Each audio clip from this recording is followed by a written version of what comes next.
In the yogic philosophy, we have three channels: the Ida, the Pingala, and the Sushumna.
We need to have a one-pointedness of mind.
We have the Ada and the Pingala, the Sushumna.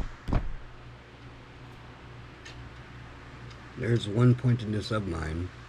We have virtue. There's different brain states, such as beta, alpha, theta, and gamma. Whenever we go to sleep, our mind, it travels through these different brain states. And that makes us aware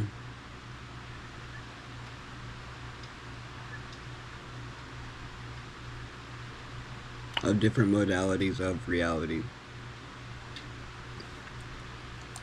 What is a modality?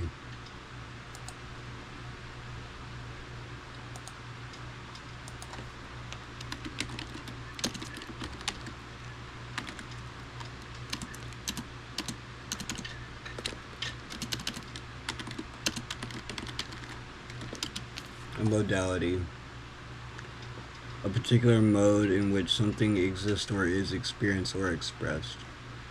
In linguistics and philosophy, modality refers to the ways language can express various relationships to reality or truth. For instance, modal expressions may convey that something is likely desirable or permissible.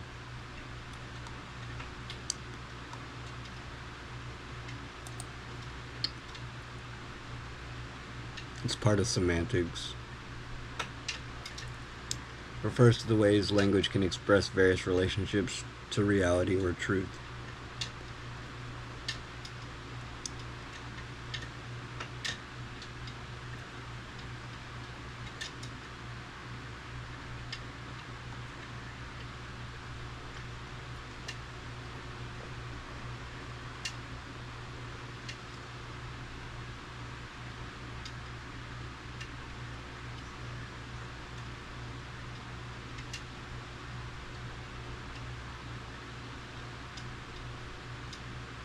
Typological. Studies have traced cross-linguistics variations in the strategies used to mark modality, with a particular focus on its interaction with tense aspect mood making. Theoretical linguistics have sought to analyze both the propositional content and discourse effects of modal expression using formal tools derived from modal logic. What is modal logic? Modal logic is a kind of logic used to represent statements about necessity and possibility. In philosophy and related fields, it is used as a tool for understanding concepts such as knowledge, obligation, and causation. For instance, in epistemic modal logic, the formula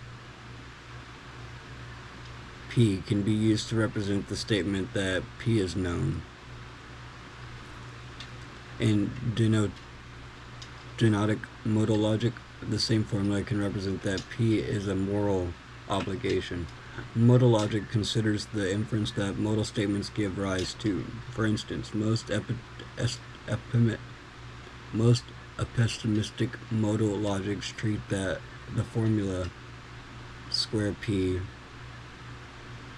as a tautology, representing the principle that only true statements can count as knowledge. However, this formula is not a tautology in denotic modal logic, since what ought to be true can be false. It says in mathematical logic, tautology from ancient Greek, I don't know how to read Greek, tautologia is a formula that is true regardless of the interpretation of its component terms, with only the logical consonants having a fixed meaning. For example, a formula that states the ball is green or the ball is not green is always true, regardless of what a ball is and regardless of its color. Tautology is usually, though not always, used to refer to valid formulas of propositional logic.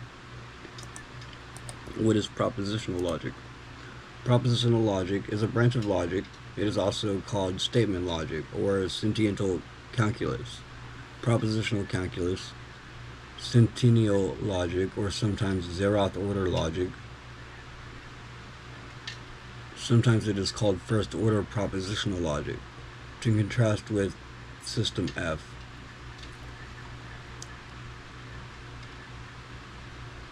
But it should not be confused with first-order logic. It deals with propositions, which can be true or false, and relationships between propositions, including the construction of arguments based on them. Compound propositions are formed by connecting propositional logical connectives representing the truth functions of conjunction, disjunction, implication, bioconditional, and negation. Some sources include other connectives as in the table below.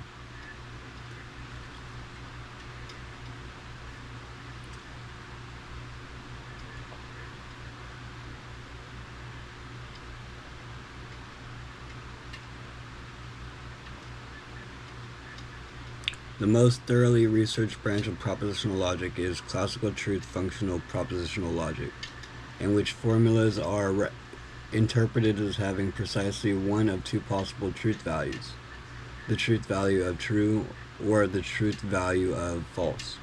The principle of bivalence and the law of excluded middle are upheld. By comparison with first-order logic, truth-functioning propositional logic is considered to be zeroth-order logic. Propositional logic is typically studied with a formal language, in which propositions are represented by letters which are called propositional variables. These are then used together with symbols for connectives to make propositional formulas. Because of this, the propositional variables are called atomic formulas of a formal propositional language, while the atomic propositions are typically represented by letters of the alphabet: A and B,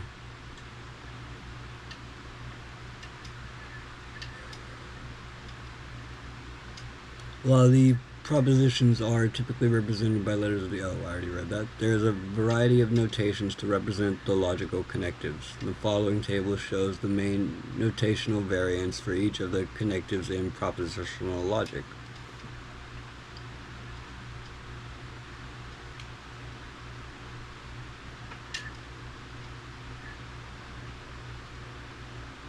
Although propositional logic has been hinted by earlier philosophers, Chrysippus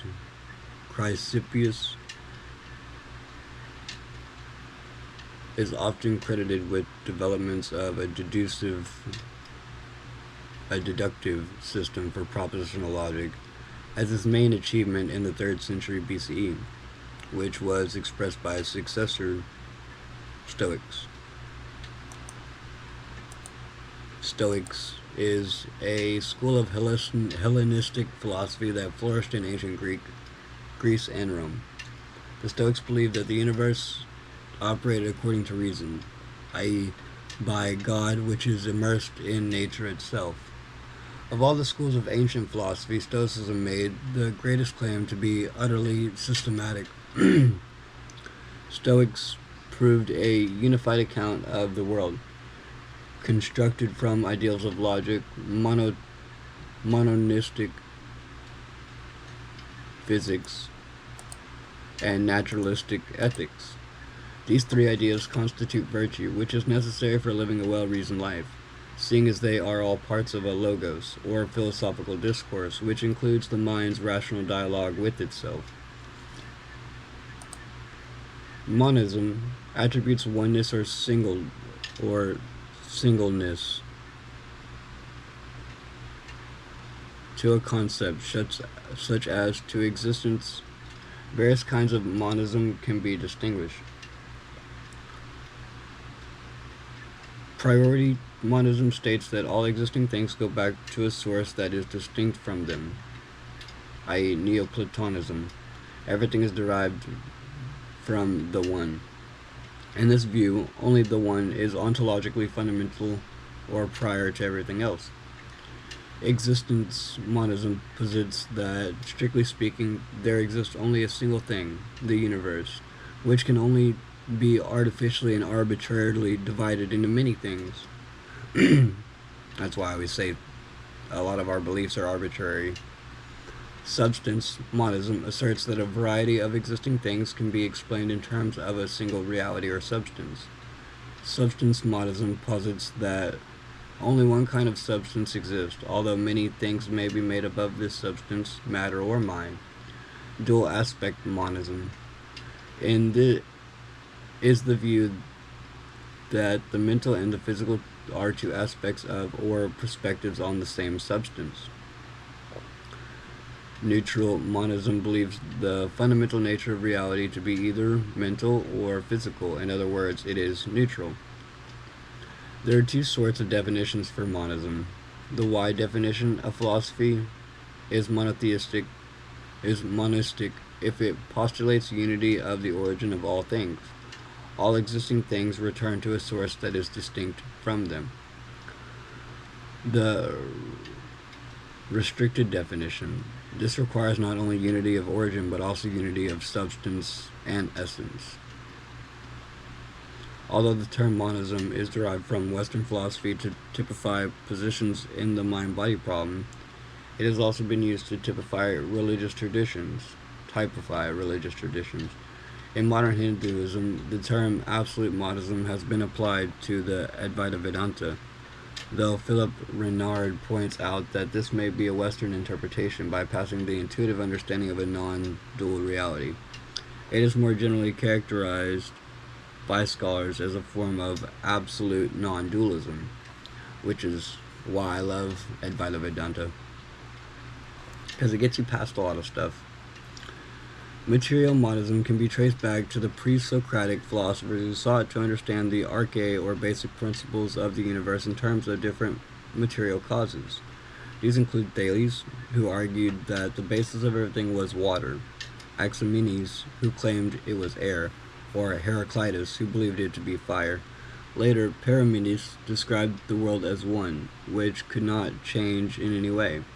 Zeno of Elea defended this view of everything being a single entity through his paradoxes, which aimed to show the existence of time, motion, and space to be illusionary. Baruch Spinoza argued that God, or nature, Deus sive natura, is the only substance of the universe, which can be referred to as either God or nature, the two being interchangeable. This is because God, nature, has all the possible attributes, and not two substances can share an attribute, which means there can be no other substances than God, nature. Monism has been discussed thoroughly in Indian philosophy and Vedanta throughout their history, starting as early as the Rig Veda. The term monism was introduced in the 18th century by Christian von Wolff in his work Logic, 1728. It designates types of philosophical thought in which the attempt was made to eliminate the dichotomy of body and mind and explain all phenomenon by one unifying principle, or as a manifestation of a single substance. But the mind-body problem, like, if you sit and you observe your breath, you realize that your mind, your thoughts, your actions, they're influencing your body to be a certain way. It's called metabolism.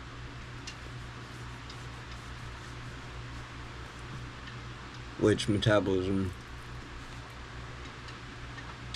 means to change. The mind-body problem in philosophy examines the relationship between mind and matter, and in particular the relationship between consciousness and the brain. The problem was addressed by René Descartes in the 17th century, resulting in Cartesian dualism, and by pre-Aristotelian philosophers in the Avicennian philosophy, and in earlier Asian and more specifically Indian traditions. The mind-body dualism. In the philosophy of mind-body dualism denotes either that mental phenomena are non-physical, or that the mind and body are distinct and separate. And that's kind of what I believe, somewhat. Like, honestly, our whenever you sit within yourself and you watch the things that go on in your mind, you realize that you can never really be sure, like, where you are. I mean, you can know that you're awake because, ow, that hurts. But in reality, like, the mind is what creates the illusion of life, really the psyche.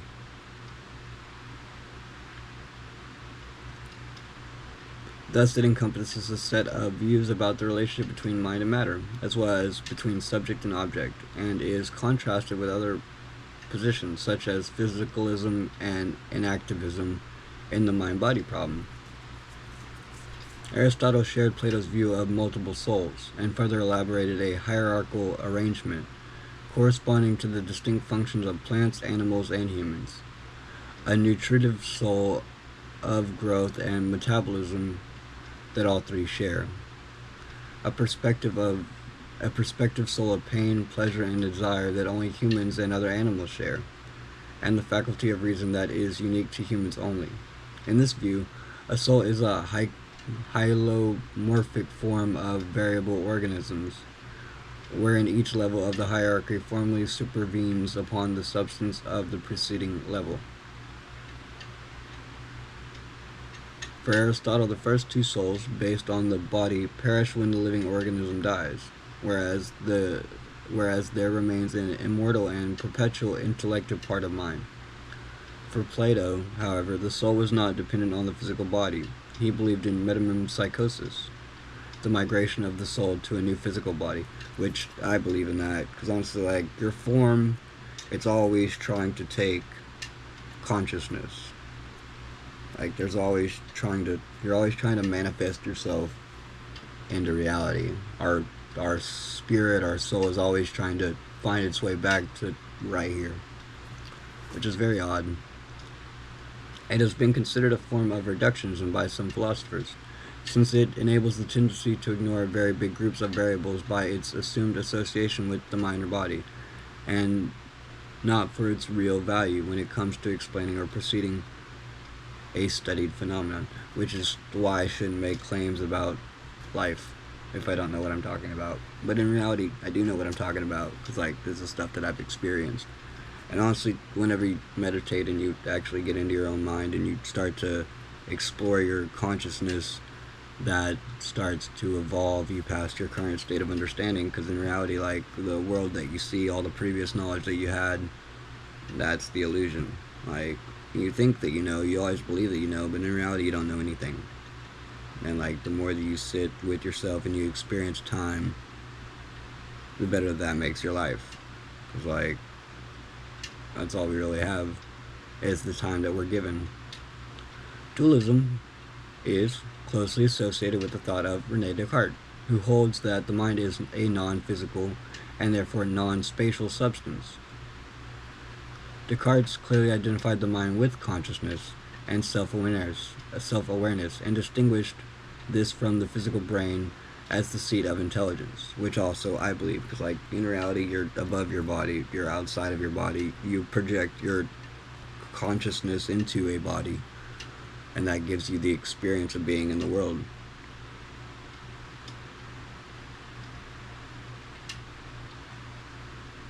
So pay attention to the clouds.